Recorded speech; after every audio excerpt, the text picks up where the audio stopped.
Do you love to travel? Do you want to learn a few hacks that'll make your traveling a lot easier and save you some money? If you do, then this video is for you. Nerf this!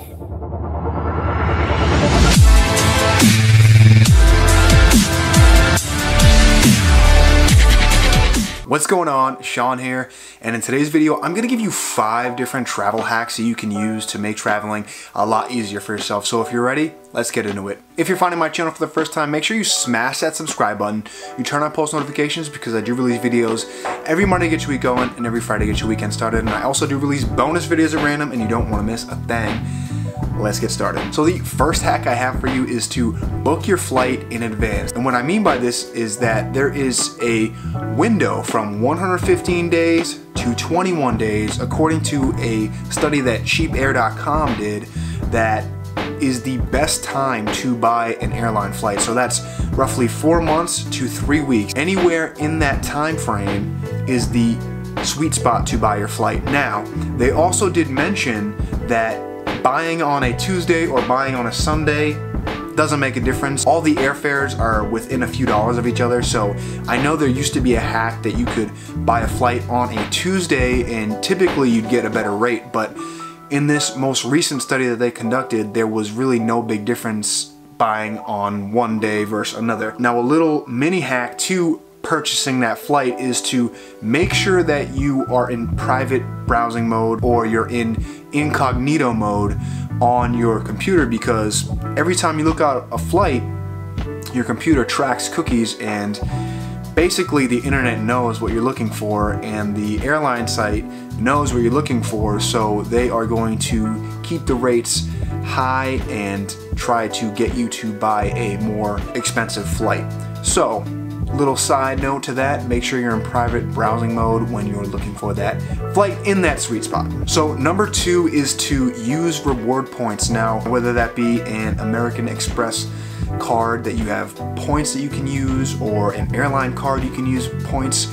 For example, I have a JetBlue MasterCard that I use, and I use it pretty much for a ton of my big purchases. I rack up the points, and for example, the trip I just took to Puerto Rico on my honeymoon was a $0 cost to me for the flight. The rewards points, the miles that I racked up just using the credit card over time, paid for both mine and my wife's seats on the airplane, and that was round trip, so I literally didn't have to pay anything for that flight to Puerto Rico and back, which probably would have been about $400 a ticket, so it saved me about $1,000. Now, you can also use reward points for hotels. Now, if you wrap your flight, hotel, and rental car, if you need it all into one, you're gonna get a discount there too. And if you use it on that rewards credit card that you have, it's just gonna be to your benefit. So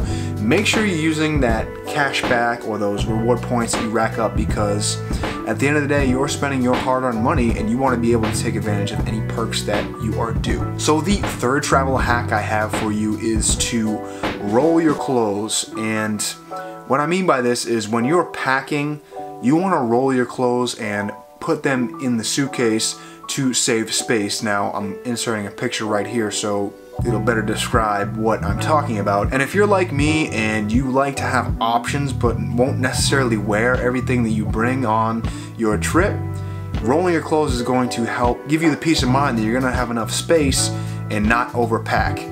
I love to have options, but I hate to overpack, so rolling the clothes really helps me. Now, a little bonus hack for packing your suitcase is to put a dryer sheet in between some of your clothes. Now, that's going to leave them smelling fresh, and it's going to avoid them starting to smell musty or dingy, you know, going, especially if you're flying overseas on an old dusty airplane. So definitely after you roll those clothes, just tuck a few dryer sheets in between them, and that'll help preserve the freshness of your outfits. So the fourth travel hack I have for you to make your traveling a whole lot easier is to make sure you have a printed out copy of your passport on paper.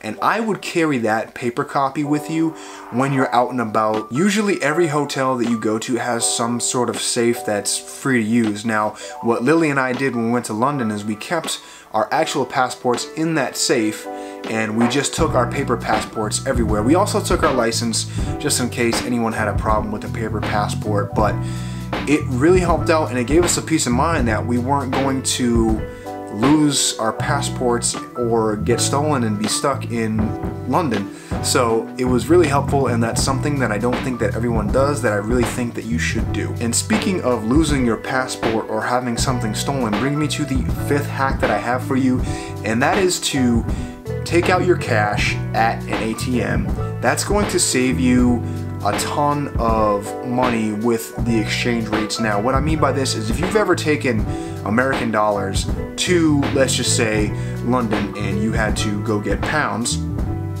when you exchange your American dollars at a currency exchange station, they're going to take a cut of that. Now, if you just take cash out at an ATM, once you're already in the other country where you're going to pay an ATM fee, yes. However, you're not going to be paying such a high price to exchange the currency that you already have. Now, with that being said, just in case something happens, you definitely want to exchange currency before you get to the other country. Things happen.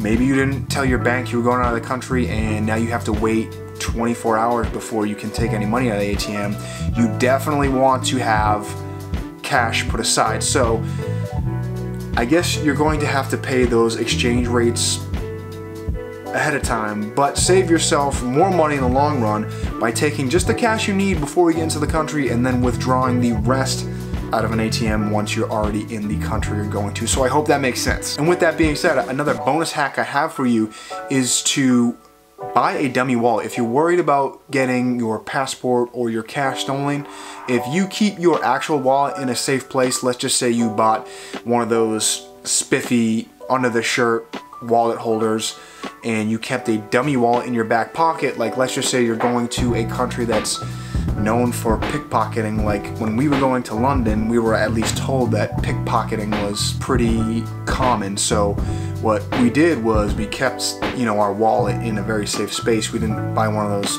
spiffy under the shirt wallet holders, but one thing that you can definitely do is buy a dummy wallet, which would basically be a cheap, inexpensive wallet with no cash in it, and keep it in your back pocket just in case someone wants to try and take advantage of you. Maybe they know you're not from the country and, you know, sees you have a wallet in your back pocket. If they go after you, they're obviously going to go after the wallet in your back pocket because they can't see the actual wallet that's in that safe place, and that'll help protect you, especially if someone's trying to be predatory towards you. So those are my 5 travel hacks for you. I hope that you enjoyed it. I hope you got something out of this video. Again, my name is Sean, and each and every video I do try to make you the best version of you.